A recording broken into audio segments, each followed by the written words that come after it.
The journey deeper into a life lived according to God's guidance is traditionally seen as being threefold. These three stages go with the key words Islam, iman, and ihsan. The first stage, Islam, is the outer submission of every human act in obedience to the will of God, as transmitted by the Prophet. The second stage, Iman, is faith based on the revealed Word of God in the Qur'an. Now we turn to the third stage, ihsan, which is living the good and beautiful, and is normally spoken of as to worship God as if you see Him. This is a wide term which applies to all Muslims and can be thought of as authentic religious experience. It is often associated with the term Sufism. Sometimes this is referred to as the mystical dimension of Islam, a journey into the depths of the human heart, and also the ascent of the heart to God. The heart is seen as the center of life, of consciousness, intelligence, and intentionality. The heart can thus be seen as the true self. This heart or self needs to be polished or purified so that it radiates the light of God through the entire person, in both thoughts and actions. This invisible spiritual presence, sometimes called the love of God, permeates all aspects of Islam. In a text often quoted amongst the Sufis, God says, "I was a hidden treasure, so I loved to be known. Hence I created the creatures so that I might be known." The great Sufi poet Rumi uses the image of God as a beautiful woman sitting on a rooftop, who throws a stone into the crowds of people down below. The stone is the creation. It is not made to be admired in itself, but rather to draw attention to God, who created it. In this way, the act of God provokes the response of love, worship, service, and obedience on the part of human beings. Bringing forth this response is the heart of the Sufi way of living constantly in the love of God. How is this to be done? The key verse often quoted here is Surah 3, verse 31. "Say, O Muhammad, if you love God, follow me. God will love you and forgive you your sins." Here we see clearly that imitating Muhammad is the key to living a life that pleases God, and thus will be rewarded by being drawn into the love of God. Muhammad is al-insan al-kamil, the perfect human being. So those who seek perfection should follow his example in all things. The first step in following the Prophet is to align the human will with the will of God, by obeying all the commands and prohibitions of God. The second step is through additional voluntary acts of service, worship, and love. This is summarized in a saying of God placed on the lips of Muhammad. "My servant draws near to me through nothing that I love more than what I have made obligatory for him. My servant never ceases drawing near to me through additional voluntary works until I love him. Then, when I love him, I am the hearing with which he hears, his sight with which he sees, his hand with which he grasps, and his foot with which he walks. This is the state of absolute selflessness."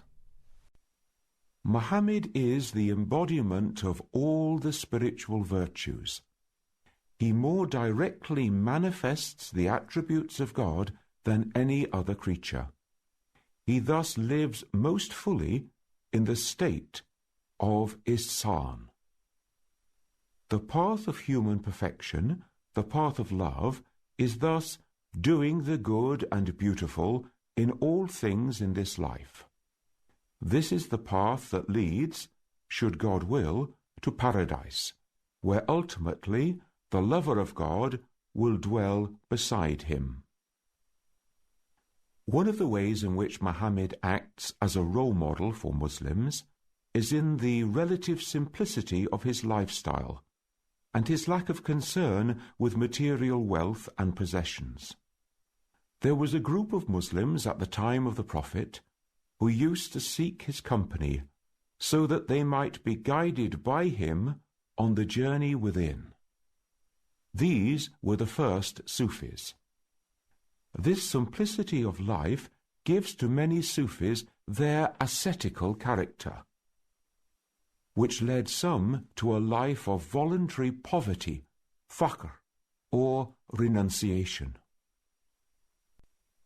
At the heart of the Sufi way lies the command of the Qur'an to remember God without ceasing. This is achieved through the prayer of the heart, or dhikr. Training the heart constantly to remember God, especially by reciting and meditating on the divine names, brings about a transformation of the whole of one's being and life. So the Sufi way is one of interiorization and intensification of faith, or iman, and practice, Islam.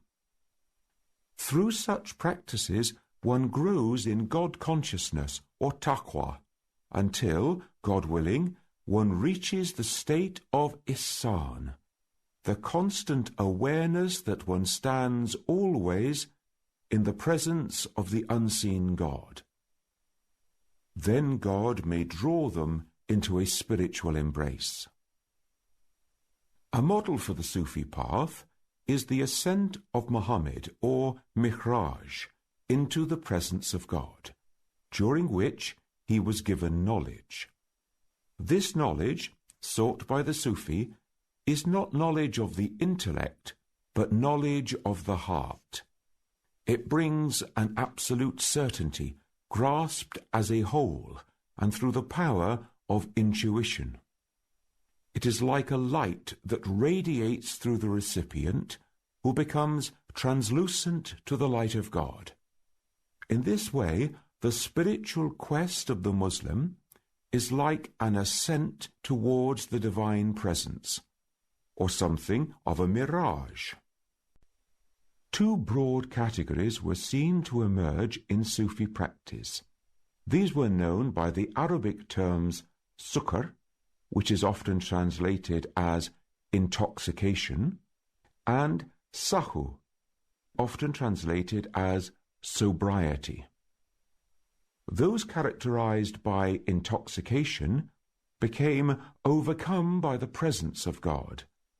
They tended to stress the presence of God everywhere, the nearness of God, and the possibility of ultimate union with God. Their experience was generally expressed through poetry, which contained themes of love, intimacy, and joy at finding the eternal source within. Two of the great Persian Sufi poets associated with this school were Rumi and Hafiz. Some went as far as speaking of God as an all-embracing unity, in which the Sufi was united with God in their very being. They had a particular understanding of the hadith of Muhammad that says that God was and nothing was with him. As God is outside of time, the verb here is also timeless.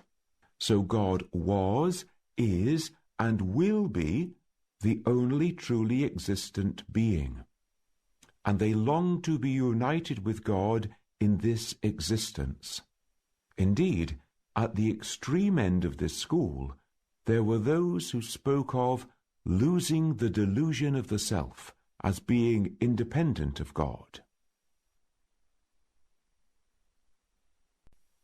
Those characterized by sobriety tended to stress the difference between the Creator and the creature, the otherness of God and the loving servanthood of the human being. They generally wrote in prose, which focused on the themes of wonder, awe, majesty, and fear of God, including God's vengeance and wrath. Rather than direct experience, they sought a deeper knowledge of God. They rejected notions of union with God and emphasized a spirituality of action in conformity with God's revealed ethical will. Abdul Qasim al-Junaid and Ibn Qayyim al-Jawziyah might be mentioned as masters of this school. Ibn Arabi, who counseled people to see with both eyes, or to keep a balance between these two schools, was the master of the esoteric knowledge of Islam, or a form of gnosis. He spoke of direct knowledge of the self and of God that could flow freely through the purified heart. Through this process of purification, the veils of the heart were lifted by God, so that one could see the true reality of things. The unpurified heart does not see with the clarity of God, like being constantly in the shade, but through the purification of knowledge, one was able to see things from the sunny side, from the true perspective of God. Within the Sufi tradition, different groups or tariqas were formed, who followed different practices or systems to journey towards their ultimate goal. These are often referred to as Sufi orders, but not in the sense of a monastic order, more an established system or path associated with the group and its teachers. Most are based around repeated rituals of zikr. These may consist of certain phrases that are repeated and counted on a string of beads, called a mizbah, tasbih, or subha. Some groups chant zikr aloud, either alone or in a Sufi gathering or circle. Often zikr involves the regulation of the breath, so that certain phrases are said as one breathes in and out. The tempo of both chanting and breathing can vary. Some groups concentrate on silent zikr. Other groups add music or rhythm to the chanting. The use of bodily movement has also been incorporated by some groups.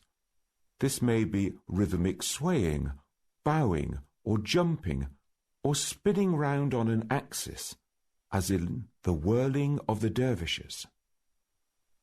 Under the supervision of a sheikh, the use of music, movement, or control of the breath can lead to changes in the composition of blood gases, and so bring the devotee to an altered state of consciousness.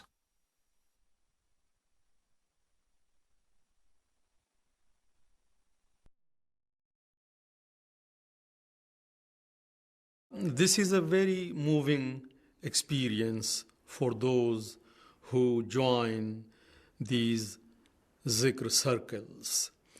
In fact, the concept is based upon one of the verses from the Holy Qur'an where God says, "Ala bi dhikrillahi tatma'innul qulub," that indeed with the remembrance of Allah you achieve the real inner peace and satisfaction. That can be done in isolation, and that can be done in a circle. When we sit in a circle.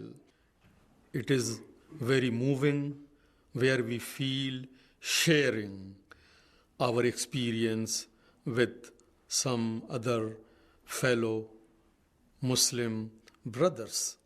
And it brings some sort of influence that goes deep down into our hearts. And it is really relaxing and refreshing also. A typical pattern amongst many Sufi tariqas is to progress along a series of stations or maqamat.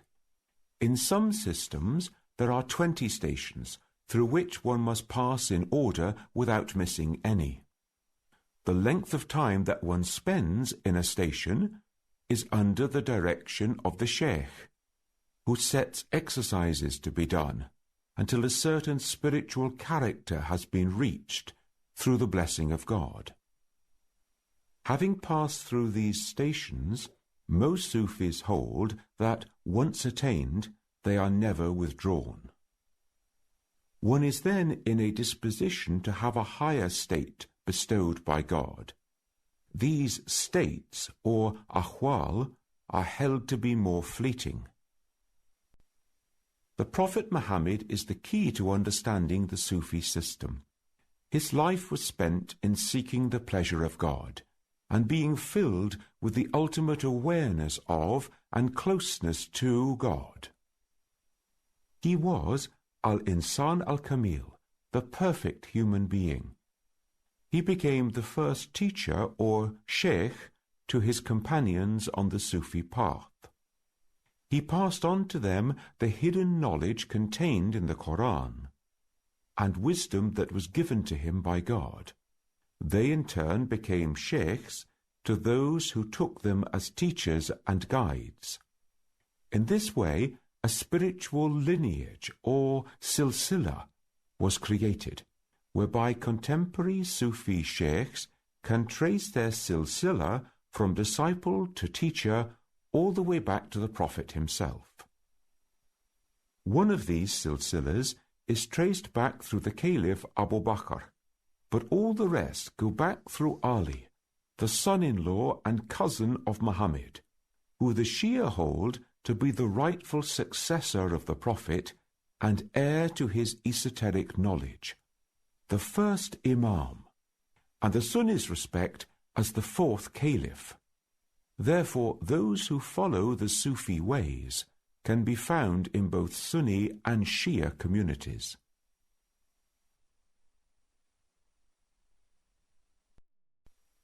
Trying to pin down a precise definition of the Sufi ways is not possible. For some, this means an organized system in one of the Sufi tariqas. For others, especially amongst the Shia, it is much more an individual experience. The most widely accepted path to human perfection was simply to follow the life and practice of Muhammad as closely as possible, and to be filled with devotion to the Prophet, an imitation and celebration of the Prophet. There were those who developed their Sufi way into a kind of religious order of chivalry, especially when men were needed to fight in jihads, to defend the borders of the Muslim territories from Morocco in the west to the far eastern borders during the Ottoman period. Some went beyond all generally accepted norms, like the Qalandars from the 13th century onwards, who lived a wandering life of voluntary poverty, celibacy, and license, ignoring all social conventions and outer observances. Some Muslim individuals and groups will want nothing to do with Sufi practices. They regard the whole issue as deviating from the pure practice of Islam, which is based on Qur'an and Sunnah understood in a literal way and regulated by the Sharia. Some Muslims point to the Sufis who have become so wrapped in ecstasy that they have lost contact with the basic duties and practices of Islam, and highlight the risk of exploiting the innocent. There have been a small minority of Sufis who have taught that once one ascends on the higher Sufi path, the outer forms of the Sharia no longer apply. The majority of Sufi groups are adamant about the need to observe the full Sharia at all times.